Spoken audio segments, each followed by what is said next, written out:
Hello friends, good evening. कैसे हैं आप लोग दोस्तों? तो दोस्तों, आज की हमारी जो क्लास है इकोनॉमी की दूसरी क्लास है। पहली क्लास आप सभी लोगों ने बहुत अच्छे से देखा होगा, मुझे आशा है। आज हम देखेंगे, कल हमने क्या देखा था, एक बार उसका रिवीजन कर लेते हैं, फिर उसके बाद हम आगे की क्लास देखेंगे।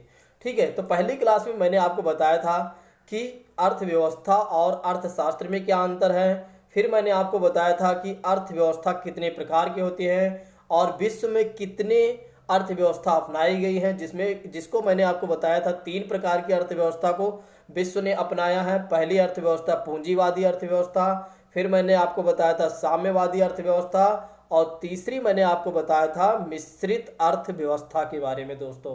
और आज हम जानेंगे दोस्तों चक्रीय अर्थव्यवस्था के बारे में आज हम पढ़ेंगे। ठीक है, और राष्ट्रीय लेखांकन के बारे में जानेंगे। बंद इकोनॉमी क्या होती है और खुली इकोनॉमी क्या होती है, और तीनों सेक्टर के बारे में पढ़ेंगे, जिसमें प्राइमरी सेक्टर, सेकेंडरी सेक्टर और आपका सर्विस सेक्टर के बारे में। जी दोस्तों, आइए शुरू करते हैं, किसी और बात की अब चर्चा ना करते हुए आइए शुरू करते हैं अपने सीधे टॉपिक पर दोस्तों। तो पहली चीजें कही जा रही है कि अर्थव्यवस्था के क्षेत्र यानी कि सेक्टर्स ऑफ एन इकोनॉमी क्या होती है दोस्तों। तो पहली जो 3 प्रकार के क्षेत्र होते हैं, इसमें पहली चीजें कही जा रही है प्राथमिक अर्थव्यवस्था। तो प्राथमिक अर्थव्यवस्था के बारे में मुझे लगता है आप सभी लोगों ने सुना होगा, लेकिन फिर भी आप यहाँ अच्छी तरीके से आप देखिए। प्राथमिक अर्थव्यवस्था से तात्पर्य ये है जिसे आप बोलते हैं इंग्लिश में प्राइमरी सेक्टर। अर्थव्यवस्था का वह क्षेत्र जहां प्राकृतिक संसाधनों को कच्चे तौर पर प्राप्त किया जाता है, उसे क्या कहा जाता है? प्राथमिक क्षेत्र। प्राथमिक क्षेत्र के अंतर्गत क्या क्या चीजें आती हैं? उत्खनन। जैसे जब आप खुदाई करते हैं तो आपको क्या मिलता है? कच्चे तेल मिलते हैं, कच्चा तेल मिलता है, ठीक है, लोहे मिलता है, एल्युमिनियम मिलता है, कोयला मिलता है। तो ये किसके अंतर्गत आ जाएगा? प्राथमिक क्षेत्र के अंतर्गत। वैसे दूसरी चीजें क्या आ सकती हैं? जैसे कृषि कार्य में जैसे आप क्या करते हैं? धान की खेती करते हैं, गेहूं की खेती करते हैं, तो उससे प्राप्त होने वाला अनाज जो होगा वो किस में आएगा? प्राथमिक क्षेत्र में। फिर दूसरी चीजें आती हैं पशुपालन। पशुपालन से हमें कच्चे तौर पर कैसे माल प्राप्त होता है, संसाधन कैसे प्राप्त होता है। जैसे कि आप गाय पालते हैं, भैंस पालते हैं, तो उससे प्राप्त होने वाले जो दूध होते हैं वो आपके कच्चे माल के तौर पर तैयार होते हैं। फिर मछलियां हो गई, मछली पालन आप करते हो तो किस में आ जाएगा? प्राथमिक क्षेत्र। तो प्राथमिक क्षेत्र क्या होता है? ऐसा क्षेत्र होता है जो चीजें हमें प्राकृतिक रूप से मिलती हैं, उसे या प्राकृतिक संसाधनों को कच्चे तौर पर प्राप्त किया जाता है, उसे हम क्या कहते हैं? प्राथमिक क्षेत्र। जिसके अंतर्गत क्या क्या चीजें आती हैं? उत्खनन आता है, कृषि कार्य आते हैं, पशुपालन आती हैं, और मछली पालन इत्यादि क्षेत्र आते हैं। और इसी क्षेत्र को एक और नाम से जाना जाता है, या एक और चीजें कहा जाता है, वो है, उसे क्या कहा जाता है? कि कृषि एवं संबद्ध गतिविधियां भी कहा जाता है। इसी क्षेत्र को क्या कहा जाता है? कृषि एवं संबद्ध गतिविधियां भी कहा जाता है, यानी कि एग्रीकल्चर एंड एलाइड एक्टिविटीज। यानी कि एक ऐसा क्षेत्र है जो किससे संबंधित होगा? कृषि से संबंधित होगा, एवं इससे संबंधित जो भी गतिविधि होगी वो प्राथमिक क्षेत्र में आएगा। तो प्राथमिक क्षेत्र दोस्तों आपको पता चल गया होगा, ऐसा क्षेत्र जो प्राकृतिक रूप से प्राप्त होता है उसे हम प्राकृतिक या प्राथमिक क्षेत्र कहेंगे दोस्तों। तो अर्थव्यवस्था में एक पहला क्षेत्र आपको क्या पता चला? प्राथमिक क्षेत्र के बारे में, जिसे आप इंग्लिश में किस नाम से जानते हैं? प्राइमरी सेक्टर के बारे में। आइए जानते हैं दूसरा सेक्टर। दूसरे सेक्टर को क्या कहा जाता है? द्वितीयक क्षेत्र दोस्तों। दूसरे सेक्टर को क्या कहा जाता है दोस्तों? द्वितीयक क्षेत्र कहा जाता है। सॉरी दोस्तों, द्वितीयक क्षेत्र कहा जाता है। द्वितीयक क्षेत्र क्या होता है? जिसे इंग्लिश में क्या बोला जाता है? Secondary sector. अर्थव्यवस्था का वह क्षेत्र जो प्राथमिक क्षेत्र के उत्पादों को अपनी गतिविधियों में, प्राथमिक क्षेत्र के जो उत्पाद होते हैं, प्राइमरी सेक्टर के जो उत्पाद होते हैं, जो प्रोडक्शन होता है, जो प्रोडक्ट होता है, उसको अपनी गतिविधियों में कच्चे माल यानी रॉ मटेरियल की तरह उपयोग करते हैं, उसे क्या कहा जाता है? द्वितीयक क्षेत्र कहा जाता है। जैसे मैं आपको एग्जाम्पल के माध्यम से समझाऊंगा तो आपको बहुत अच्छे से कंप्लीट हो जाएगा। जैसे दोस्तों गेहूं है, ठीक है, गेहूं है जो आपका किस सेक्टर में आएगा? प्राथमिक क्षेत्र में आएगा। जब गेहूं आपको कैसे प्राप्त होता है? प्राकृतिक रूप से आप गेहूं की खेती करते हैं, आपको गेहूं मिलता है, ठीक है। और गेहूं से आप क्या बना सकते हैं? बिस्किट बनाते हैं।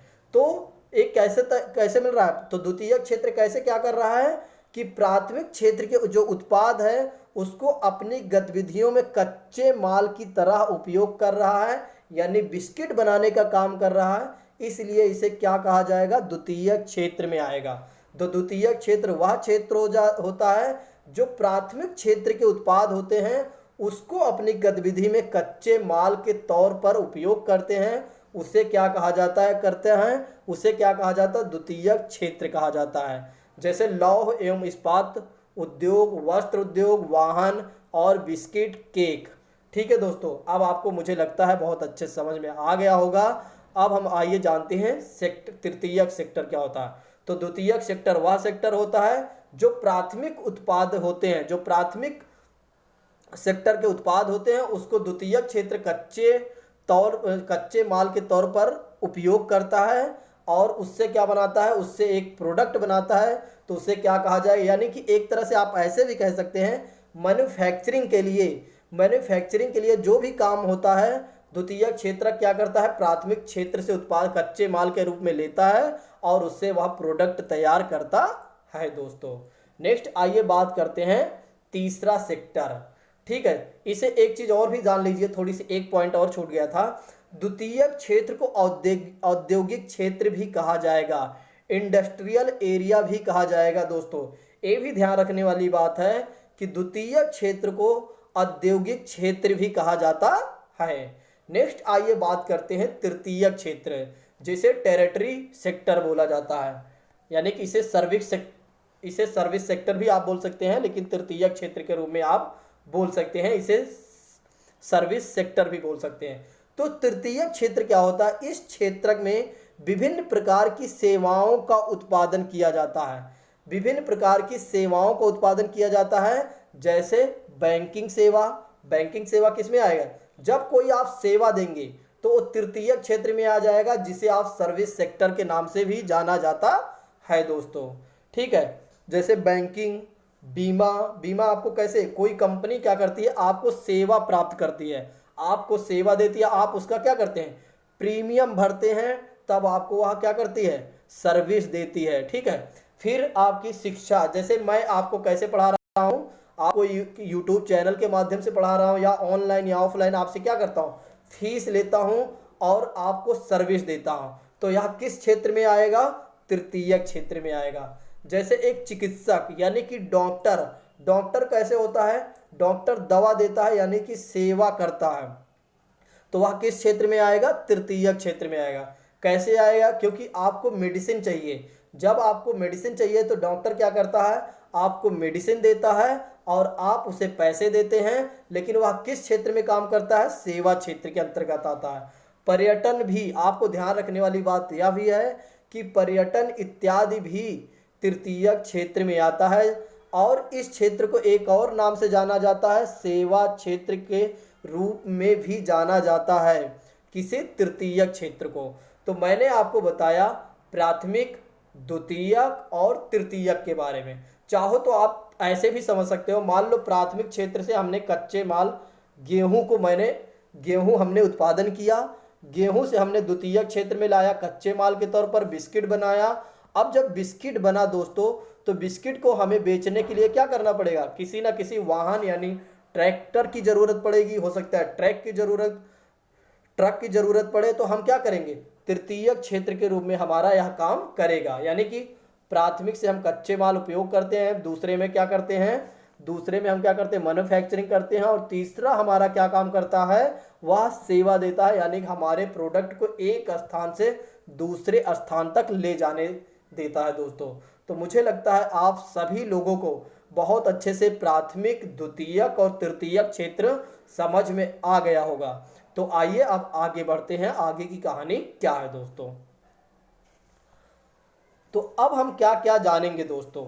अब हमारा जो सिलेबस होगा, अब हम इस सिलेबस में यानी कि आगे की कहानी में हम क्या क्या जानेंगे दोस्तों। हम जानेंगे राष्ट्रीय आय लेखांकन, जिसे बोला जाता है नेशनल इनकम अकाउंटिंग। फिर उसके बाद हम जानेंगे राष्ट्रीय आय की अवधारणा क्या होती है, कॉन्सेप्ट ऑफ नेशनल इनकम। फिर जीडीपी जानेंगे, फिर जीडीपी, नॉमिनल जीडीपी क्या होती है और रियल जीडीपी क्या होती है, और ग्रॉस नेशनल प्रोडक्ट क्या होता है यानी जीएनपी क्या होता है, और सारी चीज़ें विदेशों से प्राप्त होने वाले निवल, साधन, आय, इन सब सारी चीज़ों को हम आगे चलकर जानेंगे। और डिप्रिसिएशन क्या होता है, एनडीपी क्या होता है, एनएनपी क्या होता है, एनआई क्या होता है, आज की क्लास में नहीं जानेंगे, लेकिन धीरे धीरे हम अपनी क्लास को यानी कि जो सरलतम हमारी सरल सरल से लेकर हम कठिन की ओर धीरे धीरे बढ़ेंगे। यानी कि एक तरह से ऐसे कह सकते हैं, एक सीरियल यानी श्रृंखलाबद्ध तरीके से हम अपनी इकोनॉमी को समाप्त करेंगे दोस्तों। सॉरी दोस्तों। तो आइए जानते हैं कि राष्ट्रीय लेखांकन क्या होता है। राष्ट्रीय लेखांकन क्या होता है यानी कि नेशनल इनकम अकाउंटिंग क्या होता है दोस्तों। तो राष्ट्रीय आय लेखांकन का तात्पर्य होता है उन विधियों या तकनीकों से है जिनका उपयोग क्या करते हैं, किसी भी अर्थव्यवस्था में समग्र रूप से आर्थिक गतिविधियों के मापन के लिए किया जाता है। तो राष्ट्रीय लेखांकन वह होता है जिनका हम अर्थव्यवस्था में क्या करते हैं, अर्थव्यवस्था में आर्थिक गतिविधियों के मापने के लिए करते हैं, उसे हम क्या कहते हैं, राष्ट्रीय लेखांकन कहते हैं। जैसे एग्जाम्पल के माध्यम से यहाँ दर्शाया गया है कि जिस प्रकार एक व्यक्ति या एक संस्था की आय की गणना की जाती है, ठीक उसी प्रकार एक देश की आय की गणना भी की जाती है। तो उसे क्या कहा जाता है, राष्ट्रीय लेखांकन कहा जाता है। तो राष्ट्रीय लेखांकन वो होती है जो उन विधियों या तकनीकों से होता है जिनका उपयोग किसी भी अर्थव्यवस्था में समग्र रूप से यानी कि संपूर्ण तरीके से सब कुछ रूप से आर्थिक गतिविधियों के मापन के लिए होता है, उसे हम क्या कहते हैं, राष्ट्रीय आय। जैसे कि जैसे एक व्यक्ति, मान लो ए व्यक्ति हो गया या शशि जीएस एकेडमी एक संस्था हो गई, जिस प्रकार इसकी आय की गणना करते हैं, कैसे करते हैं कि भाई इसका इनकम कितना है, इसकी हम क्या करते हैं, अकाउंटिंग करते हैं, इसकी पूरे वर्ष की कितनी अकाउंटिंग यानी कि कितने इसके इनकम है उसकी गणना की जाती है। ठीक उसी प्रकार से एक देश की आय की भी हम गणना करते हैं। तो उसे क्या कहा जाता है, राष्ट्रीय आय या राष्ट्रीय आय लेखांकन कहा जाता है। नेशनल इनकम, नेशनल मतलब क्या होता है, राष्ट्रीय। इनकम मतलब क्या होता है, आय, किसकी आय, अपने देश या किसी देश की आय। अकाउंटिंग मतलब क्या होता है, गणना करना। ठीक है दोस्तों। और इसको लेखांकन के जनक किसे कहा जाता है, साइमन कुजिन्स को राष्ट्रीय आय लेखांकन का जनक भी कहा जाता है दोस्तों। तो आइए जानते हैं इसके आगे की कहानी। राष्ट्रीय आय लेखांकन के विभिन्न तरीकों को समझने से पहले हमारे लिए अर्थव्यवस्था के रूप में आइए जानते हैं इसकी आगे की कहानी। देखो उत्पादन पहली चीजें क्या कहा जा रहा है, एक मिनट दोस्तों, थोड़ा से एक मिनट। उत्पादन, उपभोग और निवेश अर्थव्यवस्था की महत्वपूर्ण गतिविधि होती है। देखो तीन चीजें आपको बहुत अच्छे से इकोनॉमी में ध्यान रखना चाहिए। एक उत्पादन होता है, उत्पादन मतलब एक तरह से प्रोडक्शन करना, ठीक है। उपभोग मतलब कंजप्शन करना और निवेश मतलब निवेश होता है। जैसे उत्पादन मतलब क्या होता है, आप किसी चीज को, मान लो एक पेन है, आप क्या करेंगे, उत्पादन करेंगे। उपभोग मतलब आप इसका उपयोग करेंगे, लिखने के काम में आएगा। निवेश मतलब क्या होता है, कोई व्यक्ति इस पेन के उत्पादन करने के लिए क्या करेगा, इसमें पैसे लगाएगा। तो तीन महत्वपूर्ण चीजें होती हैं अर्थव्यवस्था में, इनको ध्यान रखने वाली बात है। एक उत्पादन, एक उपभोग और तीसरा निवेश। तीसरी और कोई चीज नहीं होती है, तीन चीज महत्वपूर्ण। क्योंकि आप जानते हो कि आप कोई व्यक्ति जो होगा वह कहीं ना कहीं निवेश करेगा। जब निवेश करेगा, मान लो वह क्या करेगा, एक फ़ोन की कंपनी है, उसमें क्या किया, उसने निवेश किया। ठीक है, उसने किस लिए निवेश किया, उसे बनाना है फ़ोन, फ़ोन का प्रोडक्शन करना है, यानी कि उसने फ़ोन को बनाया, यानी कि उत्पादन किया। अब क्या होगा कि एक तीसरा व्यक्ति क्या करेगा, फ़ोन का उपभोग करेगा। तो अर्थव्यवस्था की तीन महत्वपूर्ण गतिविधि होती हैं, उत्पादन, उपभोग और निवेश। तो मैंने आपको फ़ोन के एग्जाम्पल वाला आप याद रख सकते हो कि मान लो, चलो एक बार मैं आपको समझाने का प्रयास करता हूँ। मान लो ये व्यक्ति है, ठीक है, इस व्यक्ति को फ़ोन की कंपनी डालना है, ठीक है, फ़ोन का प्रोडक्शन करना है। तो इसने क्या किया, एक कंपनी स्थापित की और उस कंपनी में मैन्युफैक्चरिंग किया है, यानी कि फ़ोन का क्या किया, उत्पादन किया। अब फ़ोन का इसने उत्पादन किया तो एक कोई और व्यक्ति होगा जो उसका उपभोग भी तो करेगा। मान लो हम सभी जितने लोग भी हैं फ़ोन परचेज करते हैं तो क्या करते हैं, उसका उपभोग करते हैं। ठीक है, उसको हम क्या करते हैं, कंजप्शन करते हैं। तो वही चीज़ें होती हैं अर्थव्यवस्था में, तीन महत्वपूर्ण चीज़ें होती हैं। क्या होती हैं, निवेश, यानी कि पहली चीज़ें आप देख सकते हैं, उत्पादन, उपभोग और निवेश। ठीक है दोस्तों, अब आइए आगे की कहानी देखते हैं। एक मिनट। ठीक है, दूसरी चीज़ें, अब आइए बात करते हैं इसके आगे। इन्हीं के संचालन में अर्थव्यवस्था के विभिन्न क्षेत्रकों के बीच लेन देन होता है। देखो, इन्हीं जो तीन चीजें हैं, इन्हीं के संचालन में क्या होता है, अर्थव्यवस्था में विभिन्न क्षेत्रों में क्या होता है, लेन देन होते हैं, जो कि आपको मैंने समझा चुका हूं। और साथ ही इन लेन देनों में आय और व्यय के प्रवाह को क्या कहा जाता है, चक्रीय स्वरूप कहा जाता है, या चक्रीय स्वरूप हो जाता है। कैसे हो जाता है, मान लो कैसे चलता है, एक व्यक्ति निवेश करेगा, देखो कैसे चलता है। मान लो एक व्यक्ति ने निवेश किया, ठीक है, फिर कंजप्शन हुआ, सॉरी उत्पादन हुआ, फिर तीसरे व्यक्ति ने क्या किया, खरीदा, फिर उसके बाद क्या हुआ, एक वही व्यक्ति के पास फिर पैसा आ गया।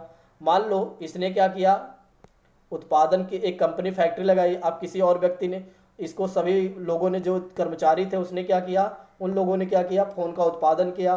ठीक है, अब फ़ोन बिक गया, फ़ोन बिकने के बाद क्या हुआ, तीसरे व्यक्ति के पास उपभोग में आया और उसने क्या किया, बेचा। जब उसे खरीदा, जब उसने खरीदा तो इसके आय के रूप में। तो वही चीज़ें क्या हो गई हैं, यह चक्रीय स्वरूप बन जाता है। मतलब एक तरीके से चक्रीय स्वरूप कैसे हो रहा है, उत्पादन, उपभोग और निवेश, या निवेश, उत्पादन या उपभोग, यानी कि तीन तरीके से ऐसे चक्रीय रूप में चल रहा है दोस्तों।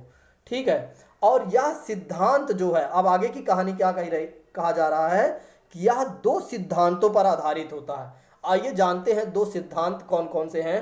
पहली चीजें होते हैं, क्रेता का व्यय, जो क्रेता होता है उसका व्यय जो होता है विक्रेता की आय बन जाती है। कैसे, अब मैं आपको यहां समझाने का प्रयास कर रहा हूं, आप ध्यान से देखिएगा। ठीक है, मान लो एक व्यक्ति है, इस व्यक्ति ने क्या किया, इसके पास मान लो क्या है, इसके पास एक फ़ोन है। अभी हम लोग मोबाइल की ही बात कर रहे हैं तो इस पे ही बात करते हैं। ठीक है, इस व्यक्ति ने, ए व्यक्ति है, ए वाला व्यक्ति है, इसके पास फ़ोन है, और बी व्यक्ति जो है इसको फ़ोन परचेज करना है। इस व्यक्ति ने फ़ोन को बेचा बी को। ठीक है दोस्तों, ए व्यक्ति ने फ़ोन को बेचा बी को, तो ए क्या हो गया, ए की क्या बन गया, ए कहा जा रहा है एक क्रेता का, जो क्रेता है मतलब खरीद कौन रहा है, बी व्यक्ति, एक क्रेता का क्या बन गया, व्यय। व्यय मतलब क्या हो गया, क्रेता का यहाँ व्यय बन गया, और विक्रेता जो है उसकी क्या बन गई, आय बन गई। समझ में आया दोस्तों, जैसे इसने फ़ोन बेचा तो इसके पास फ़ोन आ गया और इसके पास पैसा आ गया। जब इसके पास पैसा आ गया तो इसकी यह आय बन गई, लेकिन इसका क्या बन गया, व्यय। व्यय मतलब इसका खर्च हो गया, इसने पैसे खर्च किए और यह उसके आय के रूप में प्राप्त हो गई। पहला सिद्धांत क्या होता है, क्रेता का व्यय होता है और विक्रेता की आय बन जाती है। जो क्रेता की व्यय होता है, एक्सपेंडिचर होता है यानी खर्च होता है, वह विक्रेता की क्या बन जाती है, आय बन जाती है। जैसे मैं आपको फिर से एक समझाना चाहूँ, मान लो आप जाते हैं बिस्किट वाले दुकान पर, मान लो आप किसी किराना की दुकान पर जाते हैं तो आप बिस्किट खरीदते हैं। तो आप जब बिस्किट खरीदते हैं तो आपने कुछ खरीदा, क्रेता मतलब खरीदने वाला, ठीक है, आपने कुछ खरीदा आपने बिस्किट खरीदा, और बिस्किट जब आपने खरीदा तो यह आपका क्या बन गया, व्यय बन गया, खर्च बन गया। लेकिन जिसने आपको बेचा उसका क्या बन गया, आय बन गया, उसकी इनकम बन गई दोस्तों।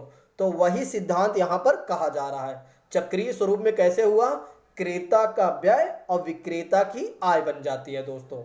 नेक्स्ट आइए बात करते हैं दूसरी कहानी। इसमें फिर बात की जाती है वस्तुओं और सेवाएं। वस्तुओं और सेवाएं से क्रेता की ओर प्रवाहित होती हैं। जो वस्तु होती हैं और सेवाएं होती है। सेवाएं कैसे हो सकती हैं, जैसे शिक्षा, जैसे एजुकेशन, जैसे मैं आपको पढ़ा रहा हूं तो सेवाएं दे रहा हूं। वस्तु क्या हो रहा है, आप पेन खरीद रहे हैं, कागज खरीद रहे हैं, आप कलम खरीद रहे हैं, आप फोन खरीद रहे हैं, तो क्या हो गए, वस्तुएं हो गई। ठीक है, सेवाएं वे चीज होती हैं जो हम सर्विस के रूप में देते हैं, जो एक तरीके से अप्रत्यक्ष होता है। अप्रत्यक्ष मतलब एक तरह से कोई चीजें टच अनटचेबल होती हैं। ठीक है, सेवाएं क्या होती हैं, अनटचेबल होती है ना, जिसे आप छू नहीं सकते हैं, सेवाएं ऐसे दी जाती है ना। ठीक है, तो एक तरह से वस्तुएं और सेवाएं विक्रेता से किसकी ओर प्रवाहित होती हैं, विक्रेता से क्रेता की ओर प्रवाहित होती है। लेकिन इनके लिए मौद्रिक भुगतान जो होते हैं, मौद्रिक भुगतान का मतलब क्या हो गया, पैसों का भुगतान। ठीक है, पैसों का भुगतान जो होता है वह कैसे हो जाता है, विपरीत होता है, विपरीत दिशा में, यानी कि क्रेता से विक्रेता की ओर प्रवाहित होता है। ठीक है, क्रेता से विक्रेता की ओर प्रवाहित होता है दोस्तों। कैसे, मान लो क्रेता, जैसे वस्तुओं और सेवाएं जो होती हैं वो किस, विक्रेता, मान लो ये बेचने वाला बी व्यक्ति है और क्रेता की ओर प्रवाहित होती हैं। ठीक है, और जो मौद्रिक भुगतान होता है वो क्रेता से किसके पास चली जाती है, विक्रेता के पास, यानी कि विपरीत दिशा में हो जाती है दोस्तों। ठीक है, इस प्रकार की इस प्रकार वस्तुओं और सेवाओं के प्रवाह एक दिशा में होते हैं। एक दिशा में होते हैं, वस्तुओं और सेवाओं का प्रवाह किसमें होता है, एक ही दिशा में होते हैं। तो दूसरी ओर मौद्रिक भुगतान के रूप में, भुगतान के रूप में प्रवाह होते हैं, और ये दोनों प्रवाह एक साथ मिल जाते हैं तो क्या हो जाता है, चक्रीय प्रवाह कहलाते हैं। तो चक्रीय प्रवाह क्या होते हैं, चक्रीय प्रवाह ये होते हैं जब कोई चीजें आप खरीद रहे हैं, जब आप खरीदेंगे, जब कोई चीजें आप खरीदते हैं तो वो क्या होते हैं, एक चक्र के माध्यम से आता है। जैसे कि कोई व्यक्ति उत्पादन, देखो कोई व्यक्ति उत्पादन किया, किसी ने फिर बेचा, फिर क्या हुआ, किसी ने बेचा तो वो व्यक्ति, किसी ने उपभोग किया, जिसने उपभोग किया उसने पैसा दिया होगा, फिर पैसा क्या होता है, फिर उसके पास गया, फिर पैसा गया, यानी कि एक तरह से एक सिस्टमेटिक तरीके से जो प्रवाह होता है उसे चक्रीय प्रवाह कहते हैं अर्थव्यवस्था में दोस्तों। तो तीन महत्वपूर्ण गतिविधियों को आप ध्यान रखना है अर्थव्यवस्था में, एक उत्पादन, उपभोग और निवेश। नेक्स्ट आइए बात करते हैं इसकी आगे की कहानी दोस्तों, अभी आपको और अच्छे से समझ में आ जाएगा। मान लो एक परिवार क्षेत्रक है। देखो परिवार क्षेत्रक मतलब हाउस होल्ड, जैसे हम लोग क्या है, मान लो हम ही अपने आप को यहाँ पर काल्पनिक डेटा लीजिए, हम क्या हैं, एक परिवार हैं। ठीक है, हम एक परिवार हैं, हमारे बहुत सारे साथ, जो हमारा परिवार है एक तरीके से यह परिवार क्षेत्रक में आ गया, मान लो। अब आइए बात करते हैं इसके आगे की बात। ठीक है, परिवार क्षेत्रक का मतलब क्या हो जाएगा यहाँ पर, सॉरी, जैसे अभी आपको और अच्छे से क्लियर हो जाएगा जब आप यहाँ ध्यान देंगे। ठीक है, मान लो एक परिवार क्षेत्रक है, इतना तो आप समझदार हो ही। फर्म, यानी कि फर्म किसे कहा जाता है, जो व्यापारिक कंपनियां होती हैं। परिवार क्षेत्रक क्या करता है, फर्म से वस्तुएं और सेवाएं खरीदता है। ठीक है, परिवार यानी जैसे हम आप लोग क्या करते हैं, कोई कंपनी से क्या करते हैं, वस्तुएं या सेवाएं खरीदते हैं, फिर वस्तुओं और सेवाओं की बिक्री से जो आय प्राप्त होता है उनका प्रयोग फर्म के स्वामियों द्वारा मजदूरों को मजदूरी भुगतान करने के लिए, देखो जैसे फर्म है, एक कंपनी है, मान लो उसने क्या किया, हमारे पास एक डिब्बा है, एक कंपनी होगी, उस कंपनी ने क्या किया, इस डिब्बे का उत्पादन किया, और एक परिवार ने क्या किया, इस डिब्बे को खरीदा, तो उस कंपनी के पास पैसा गया। जब उस कंपनी के पास पैसा जाएगा तो वो कंपनी क्या करेगी, मजदूरों की भुगतान करेगी। देखो क्या करेगी, मजदूरों का भुगतान करने के लिए, भूस्वामियों को किराया देने के लिए। मान लो जो कंपनी है, ऐसा तो है नहीं कि वो कंपनी अपने ही भूमि पर उसने कंपनी स्थापित किया, हो सकता है उसने किराए पर लिया हो। तो क्या हो गया यहाँ पर, उनका उपयोग किस में करती है, जब कंपनी के पास पैसा जाता है तो मजदूरों को मजदूरी देने के लिए, भूस्वामियों को किराया देने के लिए और स्वयं का लाभांश वितरण आदि में किया जाता है। ठीक दोस्तों, अब आपको समझ में आ गया होगा कि परिवार क्षेत्र यानी कि कैसे एक चक्रीय प्रवाह चलता है। तो चक्रीय प्रवाह कैसे चलता है, एक कंपनी होती है और वह कंपनी से प्रोडक्ट एक परिवार क्षेत्र खरीदता है। जब परिवार क्षेत्र खरीदता है तो क्या करता है, परिवार क्षेत्र का आय जो होती जो खर्च करता है वो कंपनी के पास पैसा जाता है। तो कंपनी क्या करती है, किस चीज में खर्च करती है, एक तो मजदूरों को मजदूरी देगी, अगर उसने किराए पर है, उसकी भूमि किराए पर है तो किराया देगी, और कुछ जो स्वयं का लाभ बचेगा वो अपने पास रखेगी दोस्तों।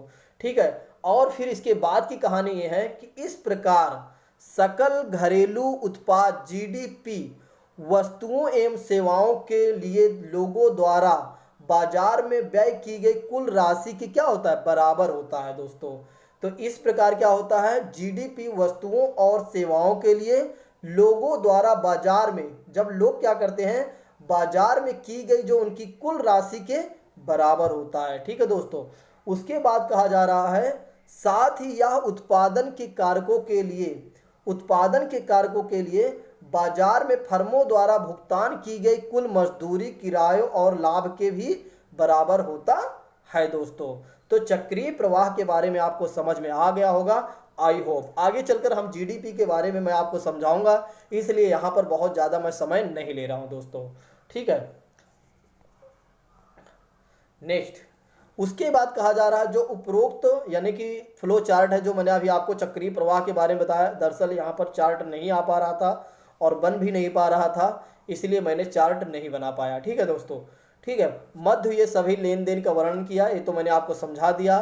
फ्लो चार्ट द्वारा विषय वस्तु को यह मानकर सरलीकृत किया जाता है, सभी वस्तुएं और सेवाएं द्वारा खरीदी जाती हैं, ये भी मैंने आपको समझा दिया, और लोग अपनी संपूर्ण आय का खर्च करते हैं। ठीक है दोस्तों, तो आपको ये सारी चीज़ें पता ही हैं कि जितना लोगों के पास जैसे आय होती है और उसी तरीके से वो खर्च करता है। मान लो आपको 20,000 रुपये की इनकम है तो आप उसी हिसाब से आप खर्च करेंगे, उसमें आपको बचाना भी है और उसमें आपको सारा कुछ खर्च भी करना है।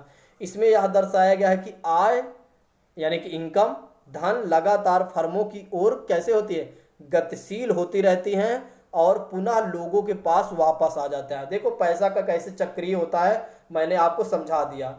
ठीक है, जैसे एक परिवार होता है, परिवार क्या कर, जैसे मान लो एक परिवार होता है, परिवार क्या करता है, कंपनी से उत्पादन खरीदता है, प्रोडक्ट खरीदता है, फिर वो प्रोडक्ट क्या होता है, प्रोडक्ट किसके पास चला जाता है, परिवार के पास, पैसे कंपनी के पास चला जाता है, फिर कंपनी क्या करती है, वही चीज़ें लोगों में वितरण कर देती है, फिर वही धन का ऐसे ही लगातार हमेशा गतिशील होते रहते हैं एक चक्रीय फॉर्म में।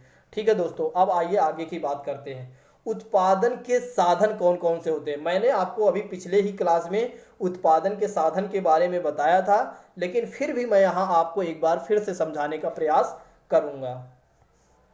ठीक है, अब आइए बात करते हैं उत्पादन के साधन क्या होते हैं। ठीक है, उत्पादन के साधन से क्या तात्पर्य है, एक उत्पादक को वस्तुओं एवं सेवाओं के उत्पादन के लिए कुछ वस्तुएं की जरूरत पड़ती है या कुछ सेवाओं की आवश्यकताएं पड़ती हैं दोस्तों। जो एक उत्पादक होता है, मतलब एक जो एंटरप्रेन्योरशिप होता है, जो एक व्यक्ति होता है, उसे उत्पादन करने के लिए वस्तुओं और सेवाओं के लिए कुछ वस्तुओं या सेवाओं की आवश्यकता पड़ती है, जिन्हें हम क्या कहते हैं, उत्पादन के साधन कहते हैं। उत्पादन के साधन की बात करें तो सामान्यतः यह 4 प्रकार के होते हैं, जिसको मैंने आपको बताया था कि भूमि की तो आवश्यकता पड़ेगी, फिर हमें लेबर यानी कि श्रम, फिर हमें कैपिटल यानी कि पूंजी, और एक उद्यमशीलता यानी एंटरप्रेन्योरशिप को सम्मिलित किया जाता है। तो उत्पादन के 4 कारक होते हैं, कौन कौन से, भूमि, श्रम मतलब लेबर, पूंजी यानी कि कैपिटल, और एंटरप्रेन्योरशिप यानी कि उद्यमशीलता। ठीक है दोस्तों, तो इसके बारे में मैंने पिछली ही क्लास में समझा दिया है, मुझे नहीं लगता कि यहाँ हमें समय देना चाहिए। आइए बात करते हैं इसकी आगे की कहानी। नेक्स्ट बात की जा रही है यहाँ पर धन के इस प्रवाह को, जो धन का प्रवाह चक्रीय प्रवाह होता है, इस प्रवाह को जीडीपी द्वारा मापा जाता है। जो धन का प्रवाह होता है इसको किसके द्वारा मापा जाता है, जीडीपी द्वारा। जो चक्रीय फॉर्म में आपका धन का प्रवाह चलता है वह किसके द्वारा मापा जाता है दोस्तों? वो मापा जाता है आपका जीडीपी द्वारा मापा जाता है। इस बात को आपको ध्यान रखना चाहिए। और किसी अर्थव्यवस्था के लिए इसकी गणना निम्नलिखित दो तरीके से की जाती है। जीडीपी को मापने के लिए दो तरीके से की जाती है। वैसे मैं यहाँ थोड़ा से बताऊंगा, लेकिन जब जीडीपी पढ़ाऊंगा तो पूरी चीज़ें वहाँ मैं इंक्लूड करके और बहुत अच्छे तरीके से समझाने का प्रयास करूँगा, ठीक है। लेकिन यहाँ थोड़ा सा आप जान लीजिए, ठीक है। दो तरीके से किया जाता है। पहला क्या है? लोगों द्वारा किए गए कुल व्यय को जोड़ा जाता है। देखो, लोग जितना व्यय करते हैं उसको क्या किया जाता है?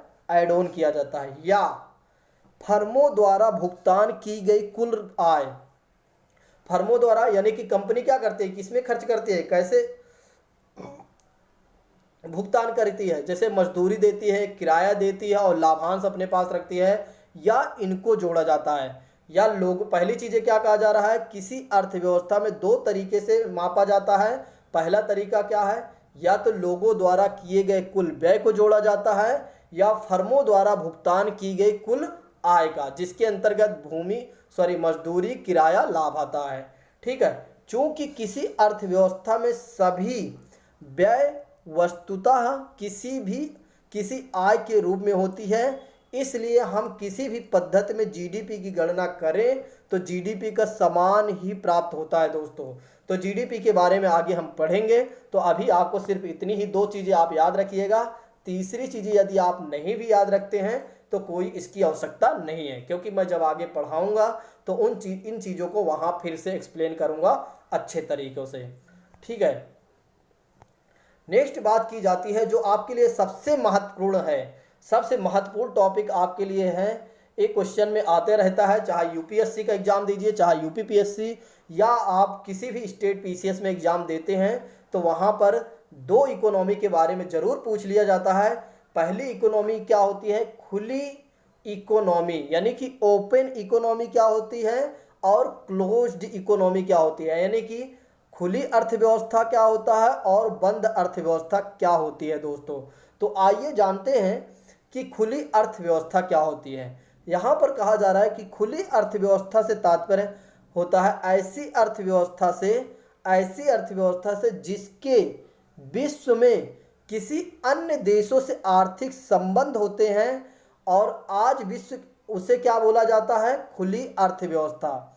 देखो, खुली अर्थव्यवस्था वह अर्थव्यवस्था होती है जिसके विश्व के अन्य देशों के साथ कैसा संबंध होता है? आर्थिक संबंध होता है, उसे खुली अर्थव्यवस्था कहते हैं। और वही चीज़ें वर्तमान में देखा जाए तो विश्व के अधिकांश देश आज खुली अर्थव्यवस्था के उदाहरण बने हुए हैं। आज ज़्यादातर जितने भी अर्थव्यवस्था हैं, यानी कि आप ऐसे कह सकते हैं 99% ऐसी देश है या ऐसी अर्थव्यवस्था है जो खुली अर्थव्यवस्था हैं। नेक्स्ट आइए बात करते हैं बंद अर्थव्यवस्था की। बात करेंगे तो आपको और अच्छे से ये चीज़ें क्लियर हो जाएंगी जब दोनों को डिफरेंस में करूँगा, ठीक है। नेक्स्ट बातें कही जा रही हैं, जिन देशों यानी कि अर्थव्यवस्था के शेष विश्व से कोई आर्थिक लेन देन नहीं होता है उन्हें हम क्या कहते हैं? बंद अर्थव्यवस्था कहते हैं। बंद अर्थव्यवस्था से तात्पर्य, देखो अब मैं आपको बताना चाहूँगा, यहीं पर आपको समझ में आ जाएगा। जैसे मान लो भारत है, वे, या ऐसे कह सकते हैं आप, वे देश जो आयात और निर्यात करते हैं वे खुली अर्थव्यवस्था में आते हैं, और वे देश जो आयात और निर्यात नहीं करते हैं या और किसी अन्य प्रकार की आर्थिक गतिविधि किसी अन्य देश के साथ नहीं करते हैं, वे बंद अर्थव्यवस्था के अंतर्गत आएंगे दोस्तों। अब मुझे लगता है आपको बहुत अच्छे समझ में आ गया होगा कि खुली अर्थव्यवस्था वे अर्थव्यवस्था होती हैं जहां पर आर्थिक लेन देन होता है, आर्थिक संबंध होता है, जैसे कि आयात और निर्यात करना। तो एक देश दूसरे देश के साथ क्या करता है? या तो आयात करता है या तो निर्यात करता है दोस्तों, ठीक है, या आयात निर्यात दोनों एक साथ करता है। तो यह किसका उदाहरण है? खुली अर्थव्यवस्था का। और बंद अर्थव्यवस्था ऐसी अर्थव्यवस्था होती है जो किसी अन्य देश के साथ, यानी कि स्वयं के देश के साथ ही जो भी गतिविधि करेगा आर्थिक, वह अपने देश के ही थ्रू करेगा, किसी अन्य देश के साथ किसी भी प्रकार का ना आयात करेगा ना निर्यात करेगा दोस्तों। तो आई होप कि आपको समझ में आ गया होगा, लेकिन अभी इसमें कुछ पॉइंट है जो आपको और अच्छे समझने वाली बात है, आइए देखते हैं हम लोग। ठीक है, नेक्स्ट बात ही कही जा रही है इसमें कि एक बंद अर्थव्यवस्था के अंतर्गत हम उस देश की सीमाओं के अंतर्गत होने वाली आर्थिक गतिविधियों का विश्लेषण करते हैं।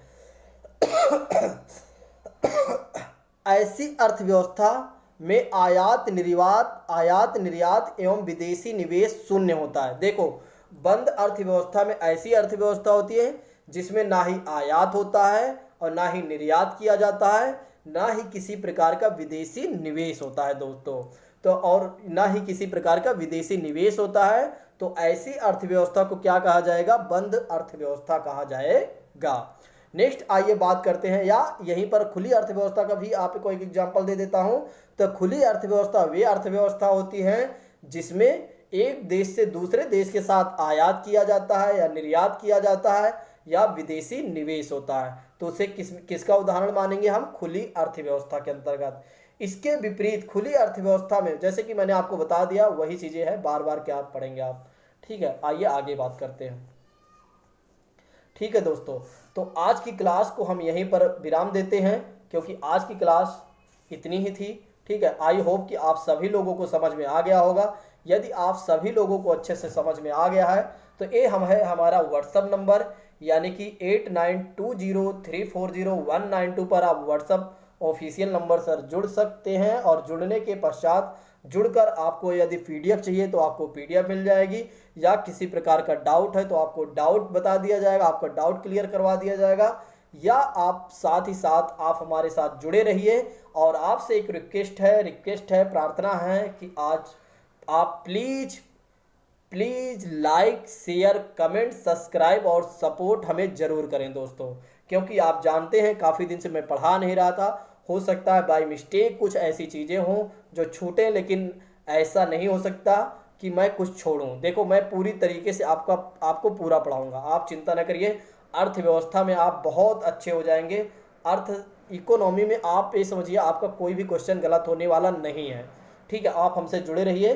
थैंक यू सो मच दोस्तों, जय हिंद।